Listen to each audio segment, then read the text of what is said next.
कक्षा 8 की आपकी जो प्रश्नावली 12.1 है। अब उसके हम पुरानी वाली पुस्तक है आपकी, उसकी प्रश्नावली 12.1 है, उसके 7वें वाले क्वेश्चन के दूसरे वाले पार्ट को यहाँ पर हम सॉल्व करते हैं। ठीक है कि नहीं। इसमें आपका ये जो सेकंड पार्ट है उसमें लिखा है 3 की पावर -5 गुना 10 की पावर -5 गुना 125 और बटे में फिर से 5 की पावर -7 है गुना 6 की पावर -5 है। आपको इसको सॉल्व करना है यानी सिंप्लीफाई करना है। ठीक है कि नहीं। चलो तो पिछले वाले क्वेश्चन की तरह भी इसमें जरा हम देखते हैं कि क्या क्या इसमें हो सकता है। देखो यहाँ पर 5 दिख रहा है, यहाँ पर भी 5 जैसा कुछ है, इस 10 में भी 5 छुपा होता है क्योंकि 2 गुणा 5 करोगे तो 10 ही आता है। तो उसको हम कर क्या रहे हैं, देखो 3 की पावर -5 हम लिख देंगे, गुना लगाएंगे। ये जो 10 दिख रहा है, 10 को आप लिख देंगे 2 गुणा 5, 2 गुणा 5 करोगे तो 10 ही आएगा और उस पर पावर -5 थी, अलग से लिख दिया, गुना की जगह गुना।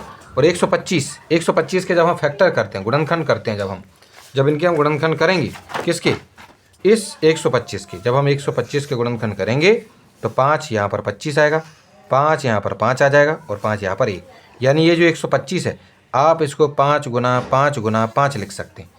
क्या लिख सकते हैं, इस 125 को 5 गुना 5 गुना 5। और हम जानते हैं 5 गुना 5 गुना 5 का मतलब होता है 5 की पावर 3, क्योंकि ये 3 बार गुना में है।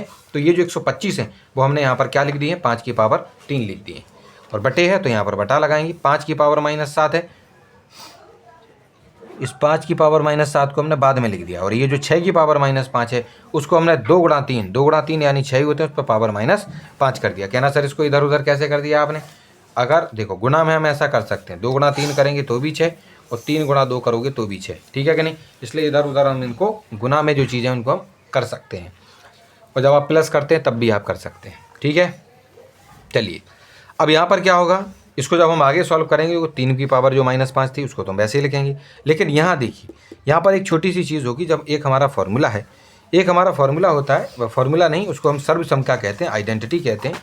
क्या होती है आइडेंटिटी, देखो यहाँ पर लग रही है वो 2 गुना 5 की पावर -5। देखो ये क्या कहती है कि a गुना अगर आपके पास b है और उस पर पावर अगर आपके क्या है m है, तो वो क्या हो जाती है, वो हो जाती है a की पावर m और गुना b की पावर m। असल में सर्वसम्मता ये होती है कि a की पावर m गुना b की पावर m अगर आपको दिख जाए तो वो a गुना b कर दीजिए और उस पर पावर आप m लिख दीजिए। लेकिन ये ऐसे दिख रही थी तो ये इसके बराबर होता है और ये वाली चीज़ इसके बराबर होता है। तो हम क्या कर सकते हैं कि ये जो चीज़ें लिखी हुई थी हम उसको इस प्रकार से लिख सकते हैं, यानी a की जगह क्या था 2, तो 2 पे पावर भी आपको क्या कर देना m, यानी m क्या था, देखो m क्या था, यहाँ पर दोनों में तुलना करो तो m की जगह पर -5 है।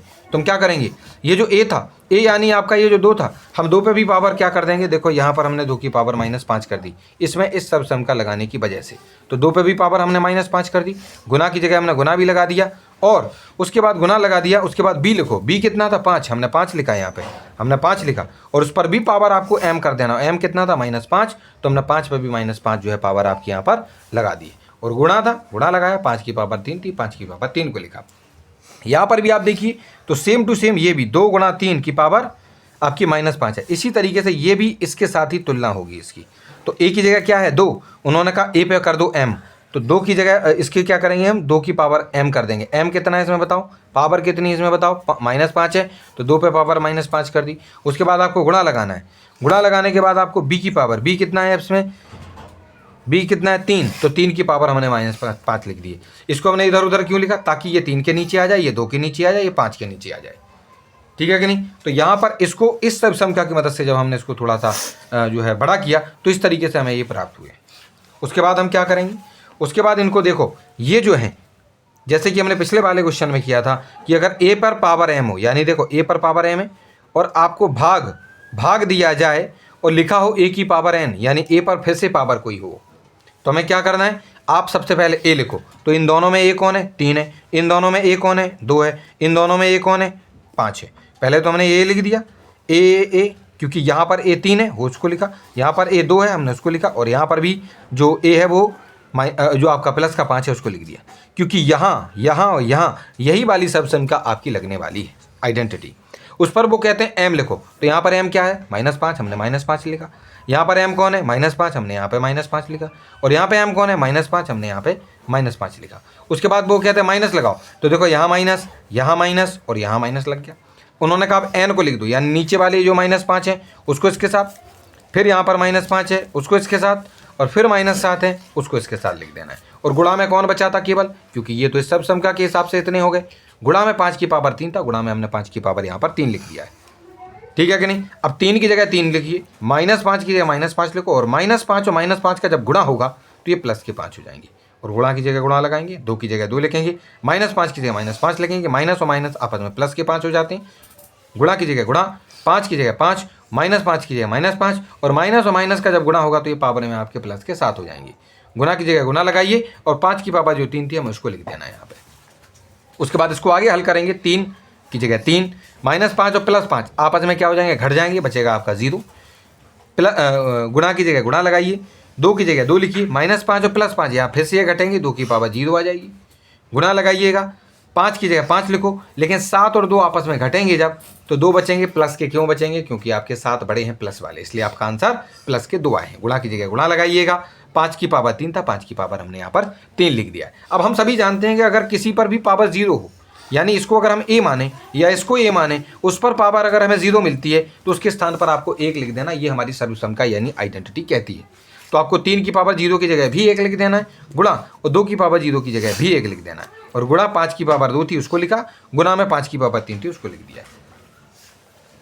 अब 1 और 1 का गुणा होगा वो तो 1 आता है, लेकिन a की पावर m, देखो ये a दिख रहा है, उस पर पावर है कुछ m, ठीक है कि नहीं।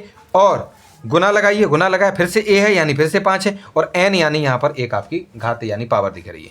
अगर इस तरीके से कोई चीज़ होती है तो आपको a की पावर m + n करना होता है, ये आपकी सर्वसम का यानी आइडेंटिटी कहती है।